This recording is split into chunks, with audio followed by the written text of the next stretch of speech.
इस वीडियो में हम जानते हैं कि क्या क्या चीज़ें इम्पॉर्टेंट होती है हमारे पेंटिंग सर्विसेज को लेके डेली बेसिस पे जो हमें फॉलो करनी चाहिए। हमारे पास जो भी अपॉइंटमेंट शेड्यूल होता है एशियन पेंट्स पेंटिंग सर्विसेज को लेके, सबसे पहले हम उस कस्टमर को आउट कॉल करते हैं। आउट कॉल करने के साथ ही हम वो कस्टमर से बातचीत करके उनका अपॉइंटमेंट एड्रेस कंफर्म करते हैं। एशियन पेंट्स का ऐप होगा जहाँ पे हमें अपॉइंटमेंट डिटेल्स मिल जाती है।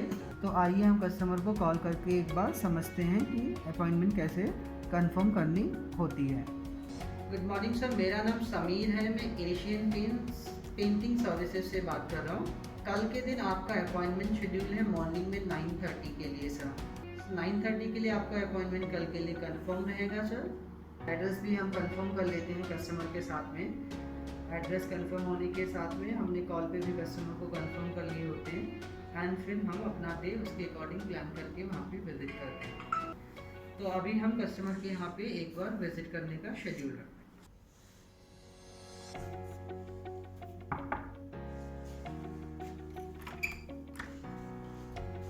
गुड मॉर्निंग सर, मेरा नाम सबीर है। मैं एशियन पेंट पेंटिंग सर्विसेज से आया हूँ। हाय समीर, आ जाओ। ये मेरा विजिटिंग कार्ड रहेगा सर। मेरा नाम समीर है। मैं एसोसिएट की तरीके से काम करता हूँ एशियन पेंट्स पेंटिंग सर्विसेज में सर। तो क्या रिक्वायरमेंट्स रहेगा आपका सर? बैठ के बात करते हैं। जी देखिए, एकदम बेसिक सा रिक्वायरमेंट है कि मुझे हर 5 साल में घर पेंट करना होता है and this is the time where I want to paint my house. So मेरा पर्पस विजिट करने का सर ऐसा रहेगा कि आपके साथ में एक प्रोडक्ट कंसल्टेशन करना, एक बार वॉक थ्रू करके जो भी एग्जिस्टिंग सर्विस है उसका एक प्रॉपर सर्वे करना साइंटिफिक तरीके से, जिससे हम डिसाइड कर पाएँ कि पेंट से पहले क्या चीज़ें इंपॉर्टेंट होगी जो हमें टेक केयर करनी चाहिए होती है, जिससे पेंट का जो अल्टीमेट लाइफ रहेगा, जो ड्यूरेबिलिटी रहेगा वो काफ़ी ज़्यादा रहेगा। और मेजरमेंट्स करके आपको कोटेशन सबमिट करना। तो आप मुझे अलाउ करें सर अपनी पेंटिंग सर्विसेज को एक्सप्लेन करने के लिए, जिसमें आपको प्रोडक्ट एंड प्रोसेस का कंसल्टेशन रहेगा। एशियन पेंट्स पेंटिंग सर्विसेज जो है वो Asian paints dealer driven services होता है। डीलर के यहाँ से ये सारी पेंटिंग्स ऑपरेट होती है। ये पेंटिंग सर्विसेज में आपको एक्सपर्ट वन स्टॉप सोल्यूशन मिलता है। रेगुलर पेंटिंग को लेके वाटर प्रूफिंग एंड डेकोर के एलिमेंट्स में अगर आप कुछ थीम्स वगैरह देखते हैं, हाइलाइट्स को लेके टेक्सचर्स रहेंगे, वॉलपेपर रहेंगे और भी काफ़ी सारे डेकोरेटिव एलिमेंट्स होते हैं जो ऑल टुगेदर आपको एशियन पेंट्स पेंटिंग सर्विसेज में करके मिल जाती है।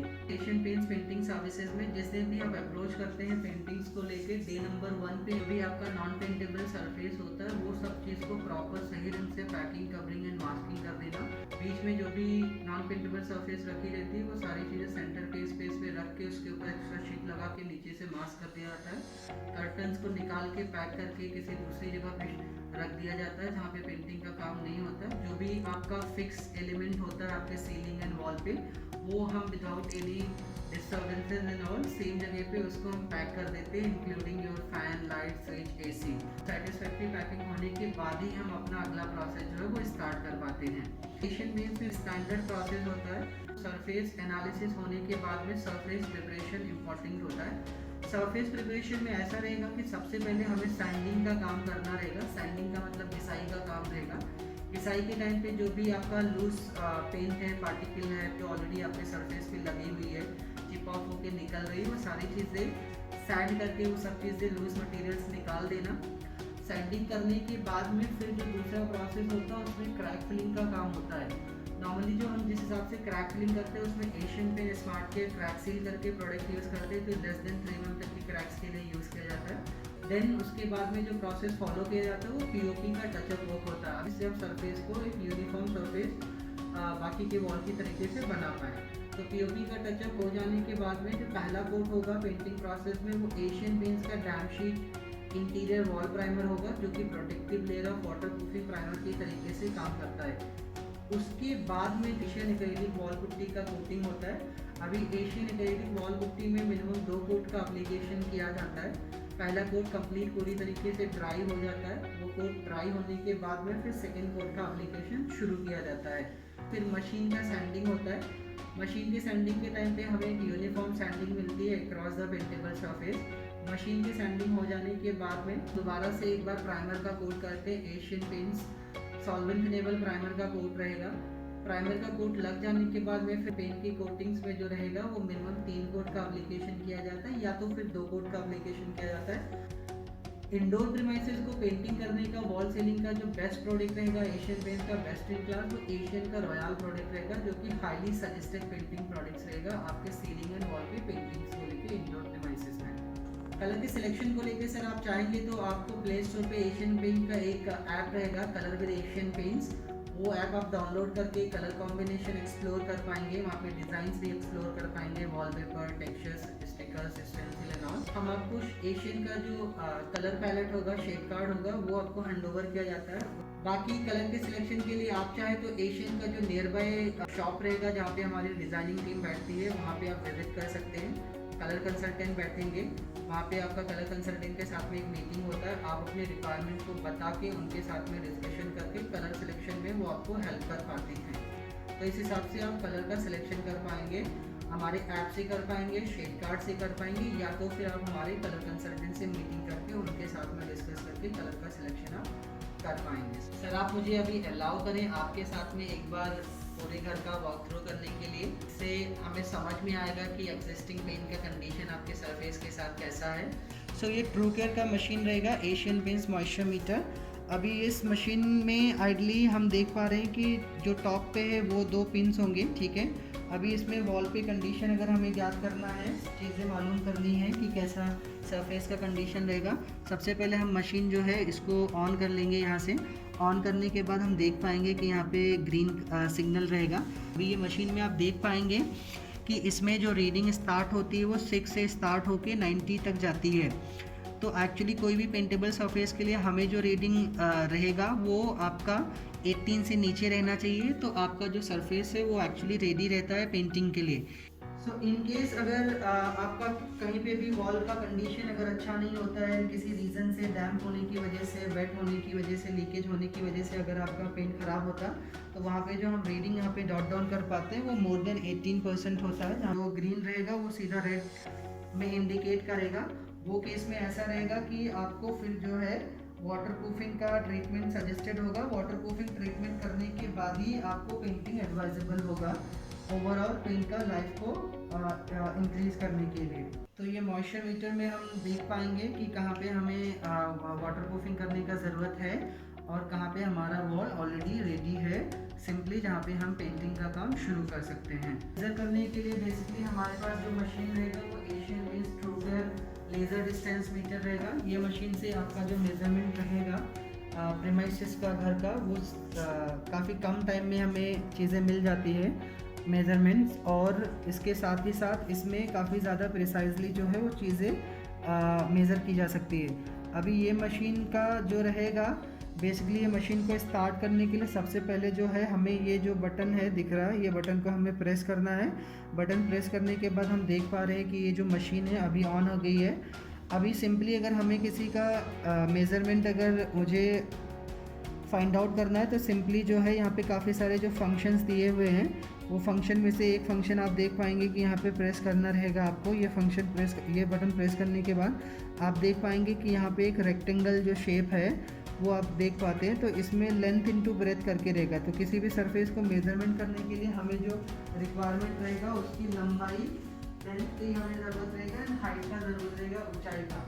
तो अभी ये सरफेस को हमें इस वॉल को मेजरमेंट करने के लिए सिंपली क्या करना रहेगा, ये मशीन यूज़ करना है। मशीन को हमने ऑन किया, ये फंक्शन जो है मेजरमेंट का लेंथ इनटू ब्रेथ का वो हमने यहाँ पे सेट करके रखा हुआ। उसके बाद में फिर सिंपली ये इसका मेजरमेंट करने के लिए हम इस वॉल पे एक बार ये प्रेस कर रखेंगे, एक पॉइंट से दूसरे पॉइंट पर लेज़र थ्रो करेंगे। लेज़र थ्रो करने के बाद में फिर हमें ये जो बटन है यहाँ पे लेज़र ऑन करके इस बटन को जो है वो हमें प्रेस कर देना है। प्रेस करने के बाद हम एक देख पा रहे हैं कि यहाँ पे एक रीडिंग आ गई, इसका लेंथ आ गया जो कि लेंथ का काम करेगा। ये लेंथ ऑफ द वॉल हमें यहाँ पे मिल गई है। अभी इसका अगर हमें टोटल एरिया मालूम करना रहेगा तो लेंथ के साथ में अगर हम इसका ऊंचाई एक बार ले लेते हैं तो इसका जो हाइट है उसके साथ में हमें टोटल जो है एरिया इस वॉल का मालूम हो जाएगा।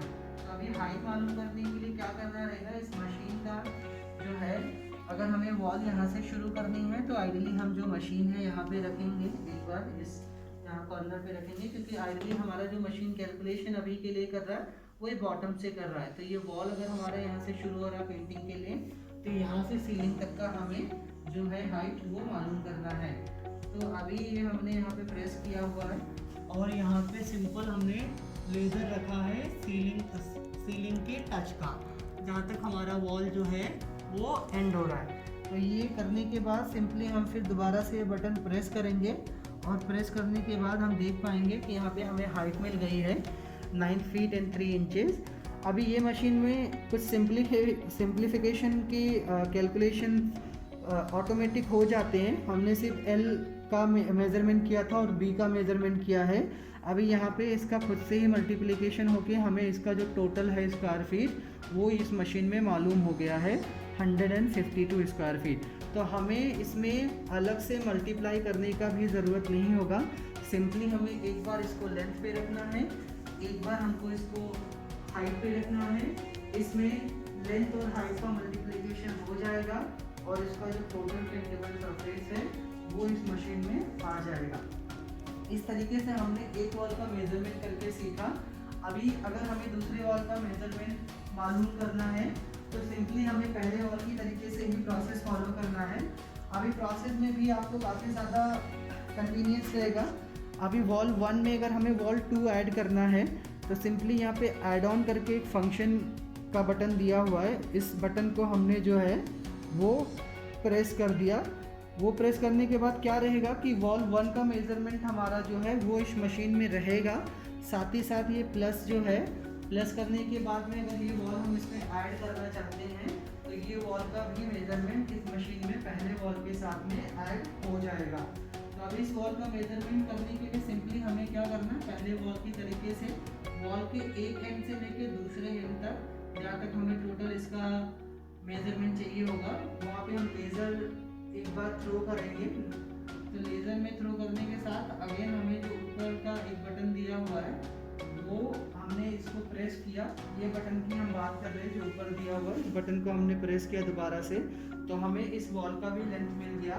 अभी इस दूसरी वॉल का जो हाइट है उसको मालूम करने के लिए पहले वॉल की तरीके से हमने यहाँ पे एक कॉर्नर पे रखा, एक छोड़ के रखा वॉल का जहाँ से हमें मेजरमेंट चाहिए होगा और लास्ट का जो सीलिंग का आपका लास्ट का रहेगा वहाँ तक हमने इसको कैलकुलेट किया। फिर से वही बटन का जो रहेगा वो चीज़ हम इसमें दोबारा से इसको जो है वो प्रेस करेंगे और इसका हमें जो है हाइट वो मिल जाएगा। अभी इसमें लेंथ का हमने एक बार कर लिया, एक बार इसका हमने हाइट कर लिया। ये मशीन में इसका मल्टीप्लिकेशन ऑटोमेटिक हो गया और हमें इसका जो टोटल पेंटेबल वॉल मिला वॉल नंबर 2 का वो 134.44 स्क्वायर फीट हो गया। अभी अगर हमें जानना है कि टोटल हमारा कितना समेशन हो गया वॉल 1 का एंड वॉल 2 का, तो वो केस में हम सिंपली ये बटन को दोबारा से जो है वो प्रेस करेंगे और आपका जो टोटल समेशन हो गया वॉल नंबर 1 का एंड वॉल नंबर 2 का वो 286.99 स्क्वायर फीट का मेज़रमेंट हो गया। अभी सिमिलरली हम वॉल नंबर 3 इसमें ऐड कर सकते हैं, वॉल नंबर 4 भी सेम तरीके से ऐड कर सकते हैं। अब इसका टोटल समेशन जानने के लिए सिंपली हमें क्या करना है कि ये जो बटन है यहाँ पे ये हमें प्रेस कर देनी है और टोटल जो है हमें टोटल एरिया जो है वॉल का 4 वॉल का वो 573.12 स्क्वायर फीट का मालूम हो गया। अभी हमारे कैलकुलेशन के हिसाब से ये पूरी वॉल जो है वो हमारे मेजरमेंट में ली गई हुई है। तो अभी ये केस में क्या करना होगा कि सबसे पहले जो नॉन पेंटेबल एरिया है उसका हम अलग से मेजरमेंट निकालेंगे। उसका मेजरमेंट निकालने के बाद जो हमारा टोटल समेशन आया हुआ है सारे वॉल्स का वो वॉल के समेशन में से माइनस कर देंगे। तो ये मशीन में हम देख पा रहे हैं कि दोबारा से ये बटन हमने प्रेस किया, प्रेस करने के बाद में हमारा ये जो फंक्शन है वो स्टार्ट हो गया। अभी जो हमारा नॉन पेंटेबल डोर है, विंडोज़ है या ग्रिल्स है या ऐसी कोई और चीज़ जो वॉल पे बनाई हुई है जहाँ पे आइडियली हम पेंटिंग का काम नहीं कर पाएंगे, वो चीज़ हम अपने टोटल एरिया या टोटल समेशन है जो वॉल में से वो हम माइनस कर देंगे। अभी ये डोर का जो मेजरमेंट है उसको निकालने के लिए हमने डोर के एक साइड से दूसरे साइड पे जो है वो लेज़र रखा जिसमें इसका जो है वो आपका L आ गया, ठीक है।